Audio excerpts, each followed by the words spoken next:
খাবারের উপরে সবকিছু। ভালো খাওয়াবেন, ভালো গ্রোথ হবে। এই দেখেন 90% এনিমেল প্রোটিন দিয়ে এগুলো মেক করা আছে। বিড়ালের হচ্ছে গ্রোথ হয় না। গ্রোথ হবে না কেন বাবা? না হইয়া যাবে কই? অত ওয়াইল্ড ক্যাট না ইনডোর ক্যাট। খাবারের উপরে সবকিছু। ভালো খাওয়াবেন, ভালো গ্রোথ হবে। ভালো খাওয়ানোর জন্য কি আছে? ভালো খাবার আছে, ভালো ফ্লেভার না, ভালো খাবার লাগবে। আপনারা তো ভালো ফ্লেভার খাওয়ান, তাই হচ্ছে গ্রোথ হয় না, কিন্তু খায় বেশি, পেট বড় হয়। গ্রোথের জন্য এই টাইপের খাবারগুলো খাওয়াবেন। বার্সেলেকার খাবার, অফটি লাইফ, এগুলা লো গ্রেন এবং হচ্ছে এই দেখেন 90% এনিমেল প্রোটিন দিয়ে এগুলো মেক করা আছে এবং গেইন ফ্রি রেসিপিগুলো ইউজ করে। এগুলোর মধ্যে হচ্ছে ফ্রুটস ইউজ করে, ভেজিটেবল ইউজ করে, দেন হচ্ছে চিকেন ইউজ করে, ওটা ফিশটাও অ্যাভেলেবল আছে, ফিশটাও ইউজ করে এবং এটা কিটেনের জন্য অ্যাভেলেবল। এটা দুইটা প্যাক সাইজ আমাদের কাছে অ্যাভেলেবল আছে, 2.5 কেজি এবং 1 কেজি।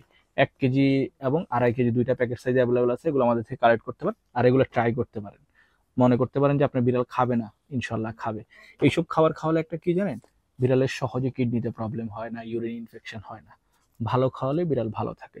Thank you.